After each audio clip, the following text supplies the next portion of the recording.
So for the past 6 years, I've been creating my dream life in Norway. Like I have my dream job, I have my dream guy, I have my dream home, and I just some days I cannot believe that is this really my life, you know?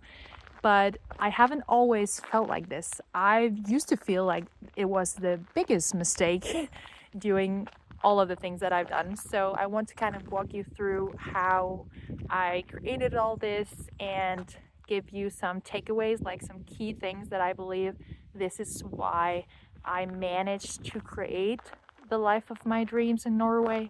So let's just dive right into this whole story.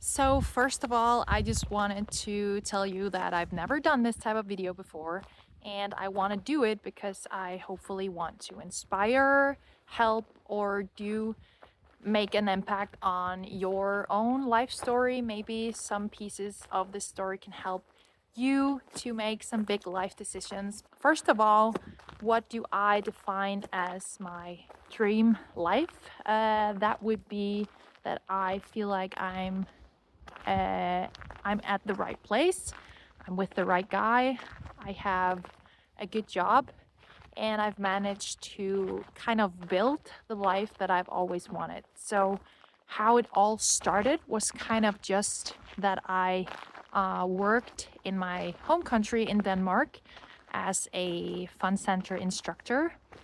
And I was having this group who was doing a bachelorette party. And this group of people that were men, they had this incredible, like, weird energy around them that I had never seen before. So I was kind of like, what is this? You know? I don't know if you've ever felt like that, but for me, that was just kind of, oh gosh, there's something about this that I want, you know?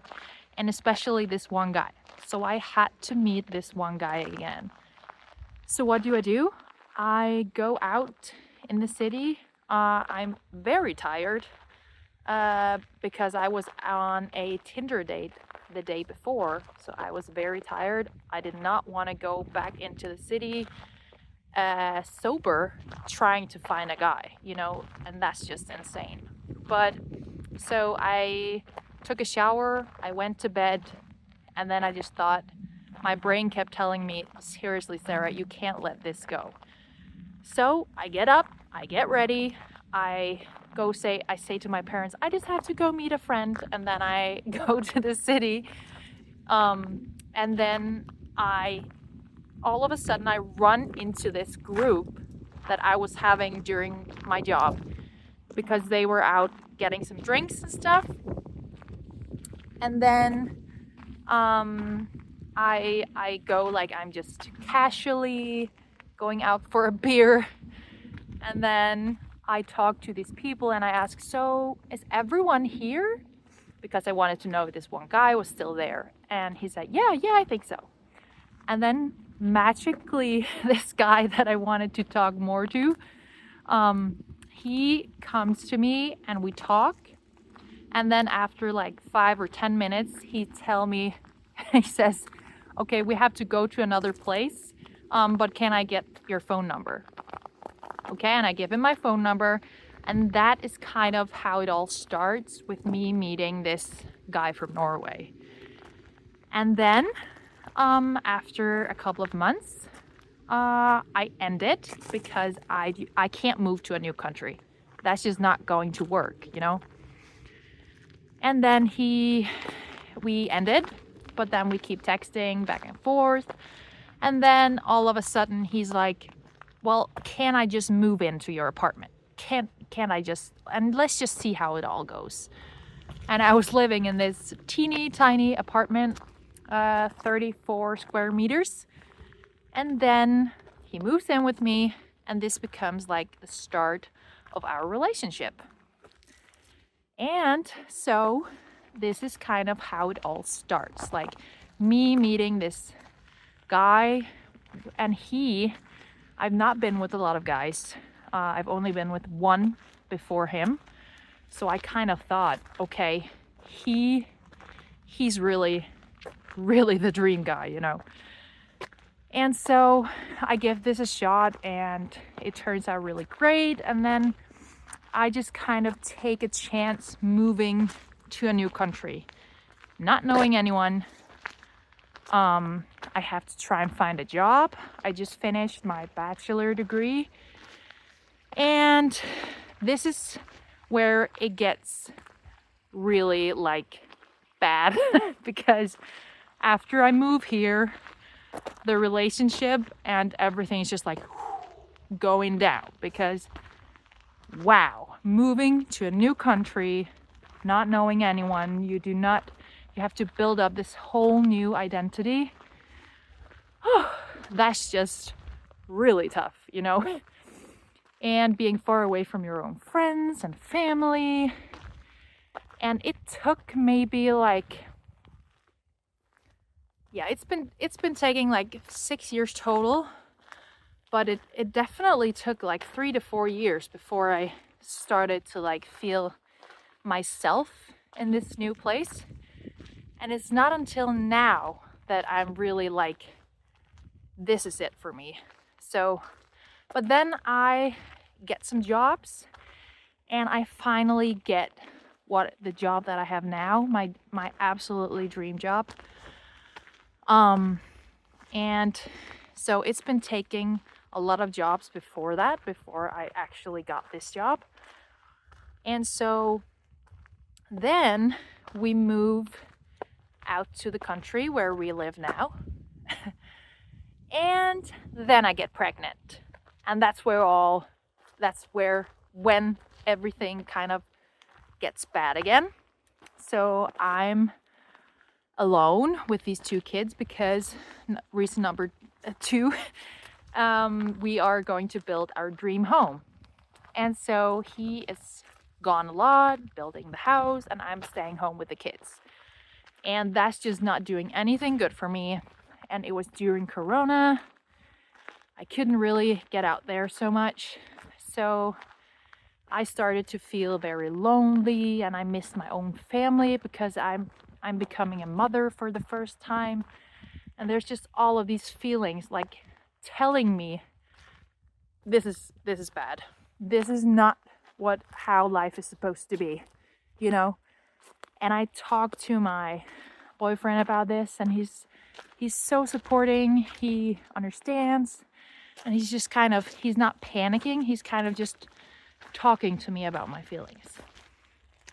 So you might think, okay, well, why is this your dream life if you've been so in doubt the whole time and you've been like, what? Well, so we keep going and I actually start going to a therapist, talking to a professional about all of this. And the first one was really good. And then the next one was not that good. And then I go back to my old therapist. And then she kind of makes me realize that all of the feelings that I'm having is actually not feelings about where I am, the job that I have, the guy that I'm with. It's about things like way back from my childhood.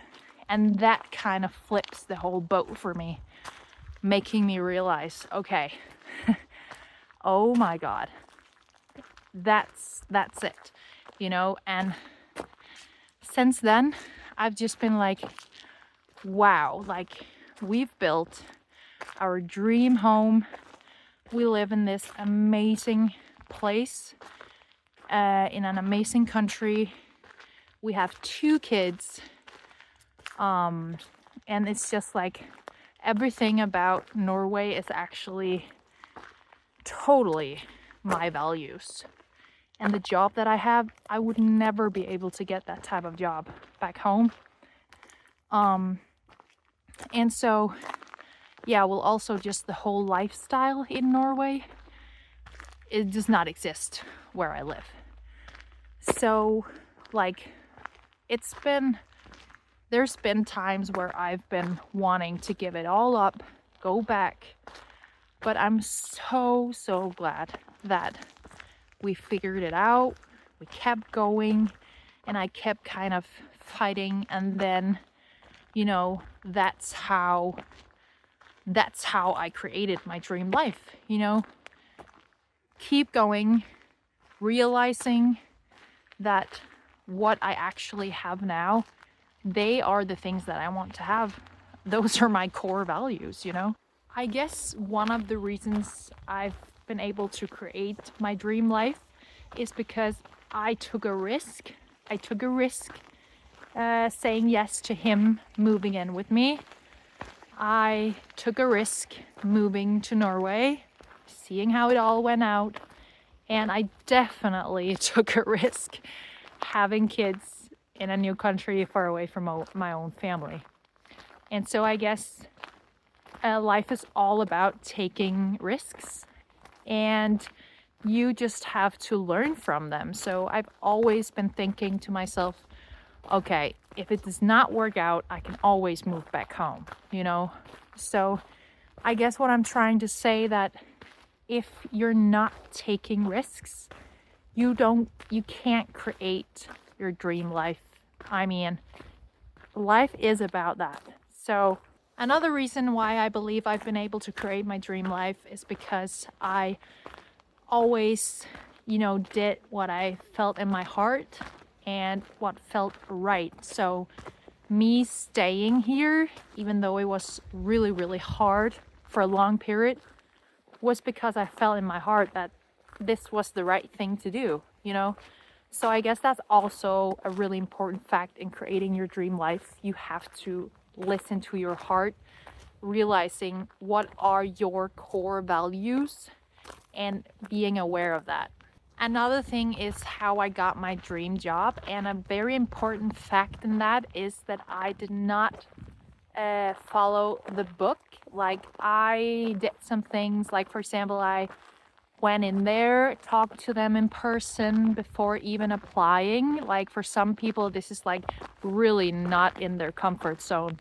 And plus, the job ad, it said you have to have a master's degree, you have to have a lot of experience, and you know, a lot of people also there are thinking, okay, well then I'm just not gonna, you know.